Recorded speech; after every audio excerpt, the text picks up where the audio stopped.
Hey y'all, it's Dr. Shamanda. Welcome back to my channel where we talk about all things mental health, personal finance, and overall strategies to live your best life. All right, guys, welcome back to my channel. I am a millennial single mom of two teenagers and former high school dropout turned doctor, PhD. And on this journey and on this channel, I talk about my journey towards financial freedom, time freedom, and building generational wealth. So guys, I am super excited. This has been such an amazing week, such a week full of wins and things to celebrate. And if you follow me, you know I'm not really big on celebrating stuff, so there's that. I'm working on it, y'all. I'm working on it because I think it's important. It's definitely important to celebrate your wins, especially if you reach a goal. And so earlier this week, I paid off my final car payment, car loan debt free. I also reached everything I need to reach or to receive full monetization on YouTube. So just waiting on YouTube to finalize all that. And today is the 2-year anniversary of becoming a homeowner.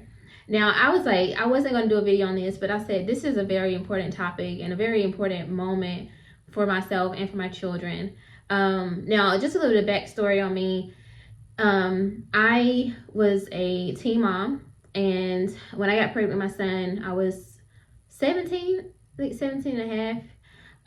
And yeah, I dropped out of high school. I was like a really, really smart girl. Like I was in honors classes, advanced placement classes, which mean are basically like college courses in high school, essentially. But I really didn't have any career plans, to be honest. I kept taking these assessments, and they were telling me that I should be a psychologist. So I was kind of thinking about that, but I didn't really know what that was. And no one in my family had ever been to college. No one talked about going to college or anything. I didn't have those conversations with my family, and not just to them or anything. They pretty much worked like warehouse jobs and stuff, which was the norm where I'm from, in my small town. And so I found myself pregnant, and I dropped out of high school, and then I ended up pregnant again the next year, and that's a whole journey. But if you want to know that story, it's in my book and in my movie. You can check out the links in the description of my video. Check those out, and you'll know that kind of the story behind all that, because I know there's a lot of judgment, like how do you have 2 kids back to back? Well, there's a story behind that. But anyway, so I found myself 19 with 2 kids, 2 under 2, and which was crazy, right? And growing up in the small town that I was from, or where I'm from, being on like government assistance and stuff was not like a shameful thing. It was kind of like the norm. If you're a young person and if you have kids, you get the government assistance. And that's, still today, I'm sure it's a norm, but there's no judgment there. You have to do what you have to do. So I found myself on Section 8, food stamps, WIC, pretty much everything you could think of, baby. Like I had it because I knew like there's no other way for me to take care of these 2 kids by myself. I was, started working and started going to school, all those things, but I still needed those resources. So let's be real. And that's one thing I really want to drive home in this video, is that like there's nothing wrong with those resources if you use them correctly. Like that's what they're for, literally. And I remember one day going to renew my food stamps or something with my DSS worker. And I told her, I said, one day I'm gonna come in here and I'm not gonna need this. That's my goal. And she just looked at me, and I think she looked at me because I don't think she's ever had anybody tell her that before. At that time I was going to college, the community college across the road from where their location was. And I was, so she knew I was attending college and all that stuff, but she just looked at me. I think it was so shocking for her to hear that, like from such a young woman with 2 kids. I dropped out of high school. I think at that time I was finishing my high school diploma through the community college.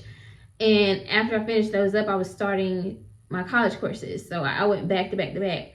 But she was so shocked, but she didn't shoot me down. She just kind of looked at me like, okay, okay.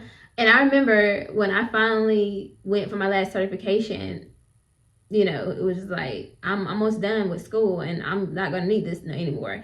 And she was just looking at me like, okay, because she saw me doing it. Like she saw me literally walking the journey, like walking the talk.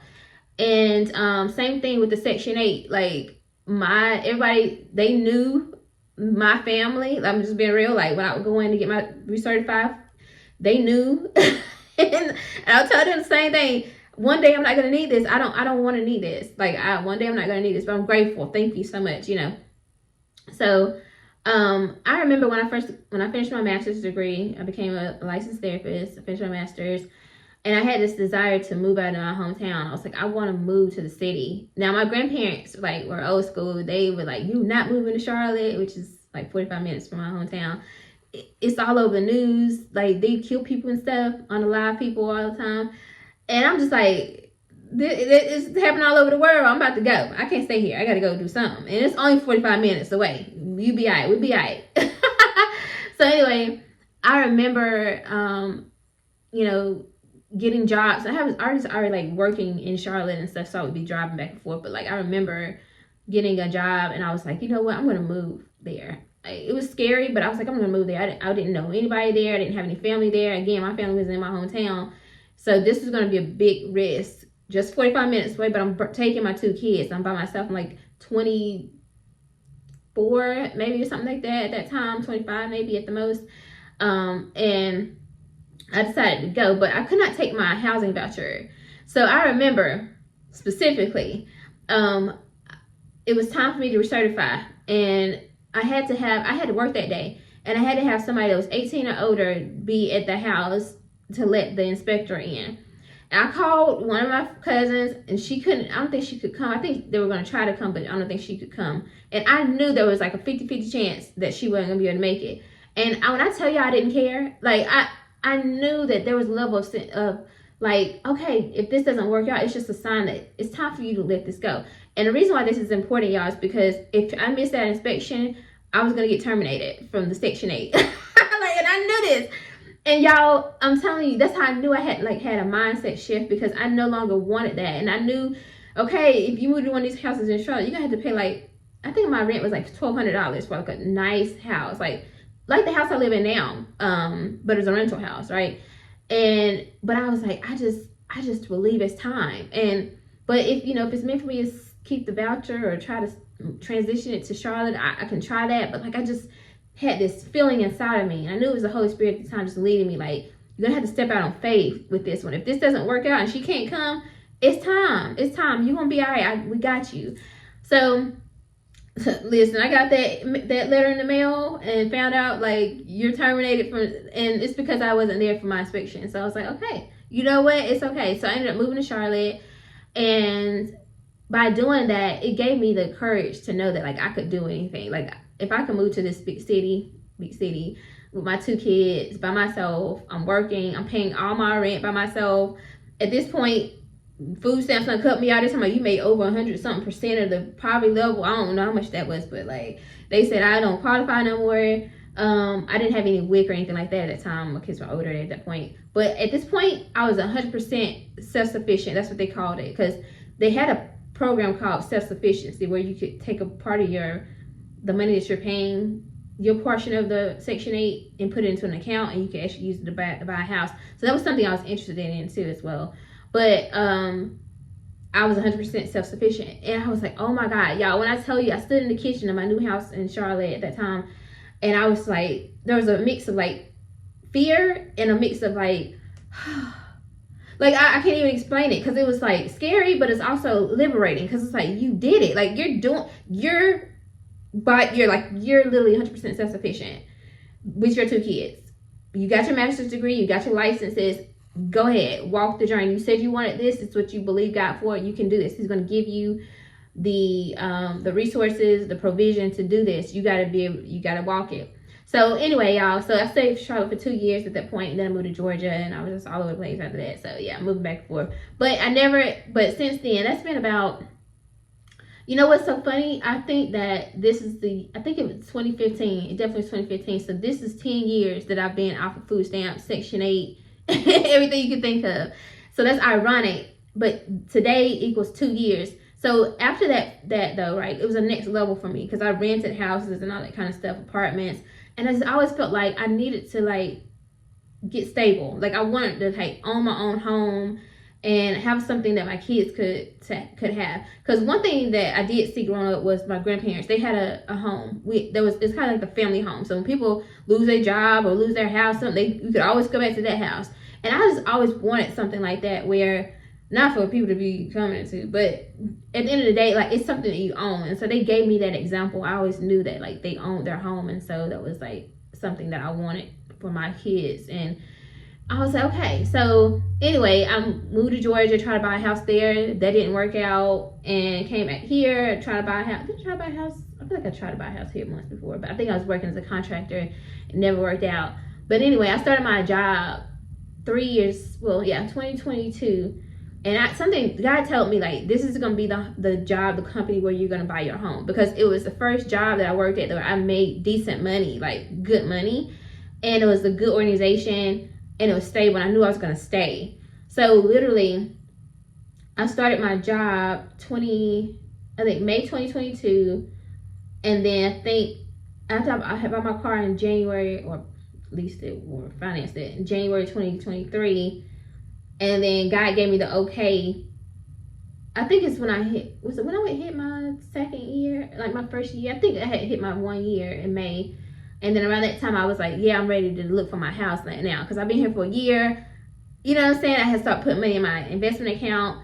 So thankfully, I was able to use my my pool money from my 401k, like a loan. And I used that as a down payment. And I purchased my first home August 31st, 2023. Right? Yeah, 2023.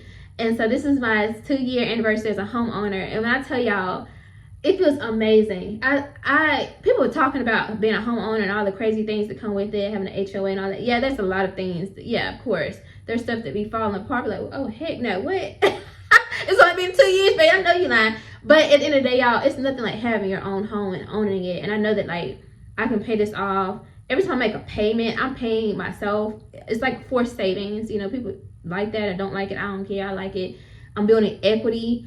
It's in my asset column. I get the whole argument of, like, it's not an asset until you rent it out or something. I get that. But at the end of the day, you can't. There's really no comparison between renting and owning. Not for me. My experience. I'm so grateful, and I know this is the beginning of so much for me. Like, being a homeowner, and when I signed those papers, which I'm going to show y'all a clip of that in a minute in this video. But when I signed those papers, it just really lit a fire under me. It just really confirmed for me that, like, I can accomplish anything. Because if I went from this high school dropout, teen mom, like, I was 19 with 2 kids. I remember the day I brought my 2 kids home, well, my daughter home, and I was looking at both my kids like, oh my God, what the heck have I done? I'm like, what in the world? But I made a promise to them in that moment, like, this won't be our situation forever. We were living in this apartment, and it was just a small apartment, and I'm just looking at these 2 kids. I'm just like, this will not be us forever. Like, I'm gonna get us out of this situation, period. Because I was like, God gave me a vision of, like, the 12-year-old versions of them, and, like, they're gonna want things. They're gonna want certain things. You know what I'm saying? I'm like, so you gotta come out of this situation in order to give them the life that you want. And I feel like over the years, though, we've struggled. You know what I'm saying? And that's just being a single mom and having just to manage everything on my own. It was a struggle, but they've learned so much from the experience. And the one thing my kids have told me is that they didn't know we were struggling. I'm like, I don't know how I did a good job with hiding this from y'all, but they said, oh, it wasn't until, like, maybe last year when we started talking about finances, and I started telling them, like, some of the things we were struggling with, and they were like, they were so shocked. They were like, I never knew, because they still had a good childhood. They still were in sports and activities. Anything they wanted to do, I made sure they did it. They had friends. They went to different schools. They've been homeschooled. Like, they traveled. They lived in different states at this point. Like, really, I mean, coming as a small girl from a young woman from a small town, like, that's a lot that I've given to my kids and those experiences. But for more than anything, I wanted them to have stability, and that's definitely what we have now, and we've had for the last few years. So I'm so grateful and so excited for this moment, right? I just feel like this is the beginning of so much, and we're 2 years in. I do plan to make this home an investment property at some point, but as of today, per the contract, HOA and all that stuff, then I can officially rent out my home. Like, it can officially become investment property when I'm ready to do that, or if I want to sell it or anything like that, obviously. But I'm so grateful, so excited, and I just want, hopefully this motivates someone that it's possible. Even if you're not a single parent, just if you're by yourself, like it's possible to go from like struggling to building wealth. And I build wealth obviously through this, the equity in my home, but also investing, paying off debt, all that kind of stuff. Like there's so many opportunities, and I know right now in this economy, at the timing and filming of this video, there's a lot going on in the world, and it can feel disheartening. It can feel like nothing is possible, or like the dreams that you have for yourself are not going to happen. But it is, and it can. So stay the course, do what you need to do, be willing to sacrifice. Y'all know I talk about this in my videos all the time. Be willing to sacrifice. You're going to look real crazy to a lot of people, because they're going to be like, you ain't going out to eat, you're not doing X, Y, and Z. These are societal norms. So you're going against the grain. But remember, you're only doing that for a short period of time. It's not forever. Baby, I want to be catching flights right now. Trust and believe. But it's not worth it. Because when I tell you paying off my car gives me a better gratification than catching a flight. And I've caught flights before, so I know what the experience. But like it don't hit the same. I want to be catching flights and going in the store, getting me bags, whatever I want, when knowing that I don't owe nobody, knowing that I got money in my investment accounts and I have money in my savings accounts, and my kids are good, they have whatever they want, and they can get whatever they want. It just hits different. So anyway, y'all, I just wanted to share this moment and this milestone with you guys, and hopefully, you know, it motivates someone. If you know a single parent or a single mom, single dad, or caregiver, someone like that, that could benefit from this experience or this journey or this story, you know, share my video with them. Also, again, guys, I literally wrote my whole book, and then I filmed a book or a movie inspired by my book, my story. So you can check those out. The links will be in the description. They're on Amazon, and it's for free on Tubi. You can watch it anytime, as many times as you want. So anyway, guys, I hope you like this video. If you do like this video, like, comment, subscribe, and share. And I'll see you guys in the next video. And stay here just a bit longer and watch the clip. All right, see you guys soon. Bye.